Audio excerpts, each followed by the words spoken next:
자, 그러면 저희 이번에는요, 뉴스에서 경제면 살펴볼 시간인데요. 자, 오늘도 알기 쉽게 정리해 주신다고 합니다. 자, 소희 아나운서 전해주시죠. 네, 오늘 제가 첫 번째로 가져온 뉴스는요. 무역 확장법 앞세워 6년 별은 칼 꺼내든 트럼프라는 제목의 기사입니다. 이 도널드 트럼프 미국 대통령이 자동차 수입품의 25%의 관세를 부과하는 행정명령에 서명했습니다. 이번 조치의 경우 법적 근거는 무역확장법 232조로 외국산 제품이 국가 안보를 위협한다고 판단될 경우 긴급 조치를 취할 수 있도록 한 조항인데요. 1962년에 개정됐지만 트럼프 대통령이 집권 이후 본격적으로 활용하고 있습니다.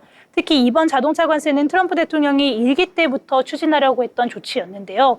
이 미국 상무부는 이미 2019년 외국산 자동차 수입이 미국 안보에 위협이 된다라는 보고서를 내놨고 이번 행정명령에서도 이 같은 판단을 그대로 반영했습니다.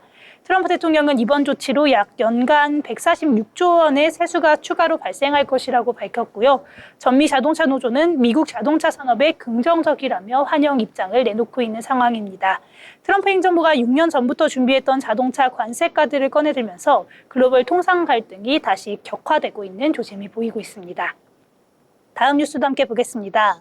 인공지능 칩 선두주자 엔비디아가 미중 규제에 동시에 발목을 잡히면서 위기감이 커지고 있는 상황입니다.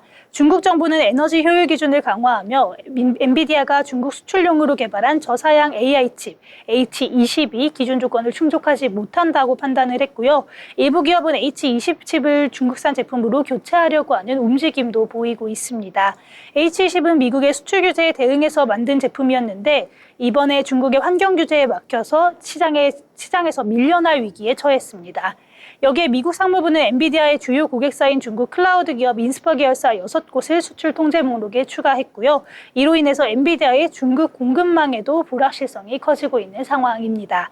이 중국은 엔비디아의 전체 매출의 13%를 차지하는 중요한 시장인데요. 데이터 센터 부문만 약 120억 달러에 이르는 것으로 추정되고 있습니다.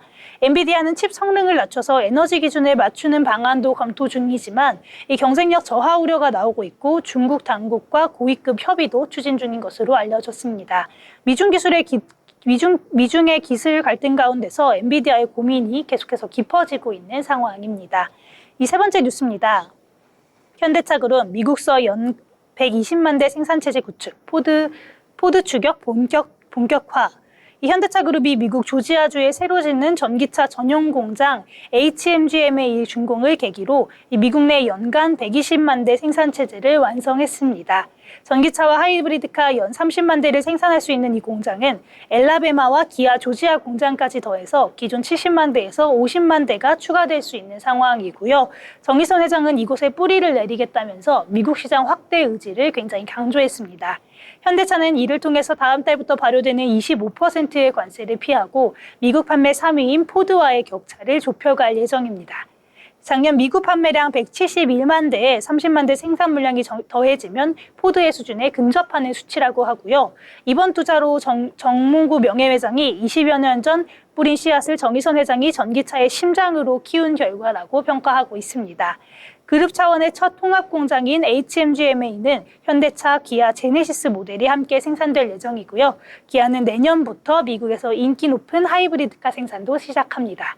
현대차 그룹은 중장기적으로 미국에서 연 200만 대까지 생산 능력을 확대할 것으로 보이고요. 이번 투자를 통해서 글로벌 전기차 시장에서의 경쟁력을 크게 끌어올릴 것으로 보입니다. 다음 뉴스 함께 보겠습니다. 한국 AC 업계에서도 오픈 AI 신화 가능해진다. 정부가 엑셀러레이터, 이른바 AC가 자회사 형태로 컴퍼니 빌더를 설립할 수 있도록 규제를 완화할 방침이라고 밝혔습니다. 창업 초기 기업을 아이디어 단계부터 함께 키우는 컴퍼니 빌더는 Y 콤비네이터가 오픈 AI를 육성한 사례처럼 빠른 성장과 집중 지원이 가능한 구조인데요. 지금까지는 경영 지배 목적형 투자가 제한돼 사실상 국내에서는 허용되지 않았었습니다. 중소기업 벤처부는 다음 달 관련 시행령 개정에 착수하면서 A씨가 보유하지 않은 기업에 대해서도 경영 참여가 가능한 방향으로 제도를 손볼 예정입니다. 벤처 투자 한파가 이어지면서 초기 스타트업이 자리를 잡기조차 어려운 상황인 만큼 이 정부가 생태계 활성화를 위한 선택지를 늘리려는 수단으로 보고 있고요. 이 제도가 본격화가 된다면 A씨가 자본과 인력을 투입해 직접 창업을 돕고 빠르게 기업 가치를 키울 수 있게 되며 후속 투자와 회수까지 걸리는 시간도 줄어들 것으로 기대하고 있습니다. 업계는 이제 국내에서도 기술 기반 창업이 본격적으로 늘어날 수 있는 전환점이 마련됐다면서 반기고 있는 상황입니다. 마지막 뉴스 함께 보겠습니다. 빅테크 AI 속도 조절에 숨고르는 전력 관련주. 마이크로소프트가 데이터 센터 투자를 줄이겠다고 밝히면서 AI 인프라 관련 전력주들이 크게 흔들렸습니다. 이 작년에 공격적인 증설 기대에 급등했던 종목들이 최근 한 달 사이에 급감하는 모습이고요. 미국 투자은행 TD코에는 마이크로소프트가 미국과 유럽에서 2기가와트 규모의 데이터 센터 프로젝트를 취소했다라고 밝혔고요. 이 여파로 버티브홀딩스, GE버노바, 비스트라 등이 일제히 하락했습니다. 국내에서도 HD 현대일렉트릭과 효성중공업이 각각 8.7%, 6.9% 떨어지고 있는 상황입니다.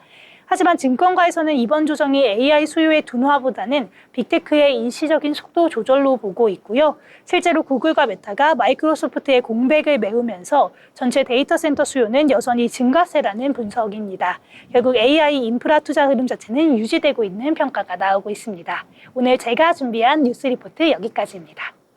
네, 이렇게 여러 가지 내용들 잘 정리를 해주셨습니다. 특히 마이크로소프트의 이 데이터 센터 투자에 대한 축소 이야기 같은 경우에는요, 전력주에도 악재로 작용하긴 했는데 AI가 거품이다라는 이야기가 나오면서 이 반도체주 전반에도 악재로 작용한 것 같습니다.